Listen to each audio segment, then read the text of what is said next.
فؤاد هنعمله حاجه كده لو انت في الفيديو موافق؟ تمام. الناس كلها دايما بتسالنا يا كيكي وبتسالني يا فؤاد قد ايه ان الدايفر بينزل اعماق والكلام ده كله. الانسان بالوضع العادي ممكن ينزل اعماق فري دايف، لكن مشكلتك انت كنت بتخاف لدرجه ان انت لما عملنا لك ليفل تيست تحديد مستوى انت حلو في السباحه وفي الميه، لكن ما اكتشفناش حاجه وهي ان انت تحت الميه بتبقى جمال كده وبتخاف. كنت في الاول كده. النهارده احنا هننزلك تحت في الميه ويبقى انا اول حد، وانا طبعا لازم اقولها حتى لو الناس عارفاها ان اللي هيخش على اختبار تحديد ليفل تيست تحديد مستوى في الغوص يبقى ليه اختبار حتى دايف تحت الميه من غير معدات، عشان في ناس بتقلق زيي. هاتني بقى الفيديو بعد اذن حضراتكم. النهارده الدايفنج فؤاد قبل يكون معايا بيطلع المعدات بالتوالي، عندنا ما يجيبش المغواص الثاني. الدايفنج اللي احنا بنقول عليه ليفل تيست بتجيب الدايفر يعوم 200 مترز 200 متر حره فري ستايل كرول ممكن بريست، المهم يكمل 200 متر. اوكي كده اطمنت انت للدايفر ان هو عايم. طيب وقف في الميه هيقف بدون الذراعين فوق نقوله 3 دقايق. الكوميرشال دايفنج في الاكاديميه او في الدوليه او في الشرق الاوسط او وات ايفر او في ايميكا بيوقف 10 دقايق. هنقوله احنا سياحي مفيش هارد وورك يبقى يقف كام؟ 3 دقايق. طلع ايدك بالتوالي لو سمحت. يبقى حضرتك هنبقى ننزل تحت الميه وهقول لحضرتك تقول ايه؟ يا فؤاد قلت يا فؤاد انت بالنسبه لكله كنت بتعمله صح.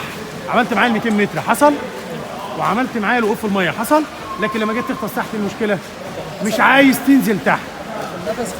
النفس كنت خايف. هوري الناس بالفيديو حضرتك هنعلمها لك اهو.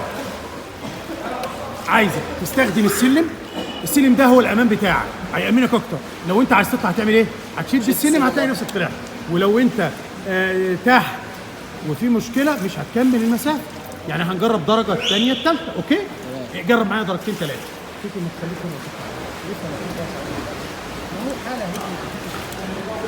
انت فتح عينك عشان انت فتح عينك خايف. ده درجتين. انا عايز 3 درجات تنزل تحت السلم بس ما تدخلش راسك في السلم. بمناسبه ما تدخلش راسك تحت السلم، مره عندي ستودنت بقول له تحت السلم دخل راسه حشره تحت ونطيت بيه. مش انت اللي تسمع الصوت ده، والله العظيم ما هو انت. والله ما هو انت. خلي بالك ترفعها فوق ده زاويه. لما اجي اطلع لو اتعودت ان انا اطلع بسرعه في الدايفنج في السكوبا بالمعدات تطلع بسرعه. احنا قلنا في القواعد الصعود السريع ده مطلوب؟ لا. الا في حالات طوارئ خاصه قوي. فبعد اذنك انزل تحت وده ينفع كابتن. ده الترتيب الصح اللي انت عملته. طبقه وخلاص.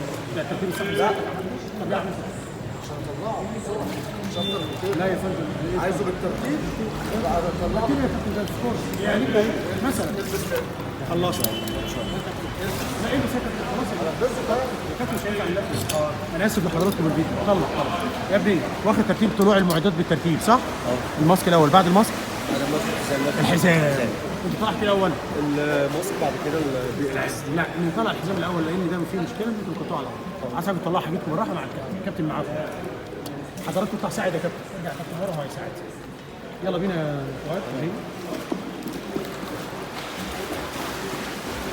رجعنا لكم الفيديو. انا اسف المقاطعه كل حاجه عندي مسجله اهو. بدا ريلاكس طلع النفس تحت بس برضه هو عامل ايه؟ بيفتح عينه قلقان. إيه؟ ايوه ريلاكس. بقول لك ايه بالله عليك كنت بتعمل الحاجات دي قبل كده؟ طمنتك ولا لا؟ طب استنى تحت بقى وقول لي بعد الفيديو والناس معايا في الفيديو اهو. انت قعدت قد ايه؟ هل المره دي اطول مره في حياتك تقعد تحت الميه ولا اقلها ولا مش عايزين نفهم؟ قول بما يرضي الله. يلا انزل السلم.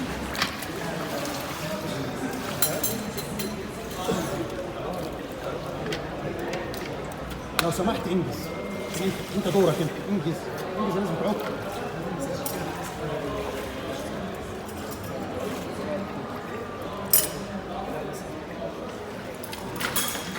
انا عايز بامانه رب العالمين في الفيديو انت بتقول للناس اهو بامانه ما تكذبش وقول عادي. انت غطست تحت الميه فتره كنتش بقعد سنتين تحت الميه. ها؟ كنتش والله بقعد سنتين تحت الميه. طب انا بقول لك ريلاكس انا معاك بره يا حبيبي والله هنزل لك وديك شايف انا جاهز اهو.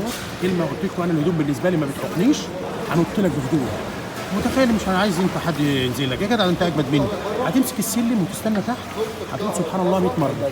تقدر؟ سبحان الله. او عد يا عم اقول لك ايه عد 50. لا سبحان الله احسن. ماشي وعايز حضرتك تستنى تحت. اوكي الفيديو جاي بقى.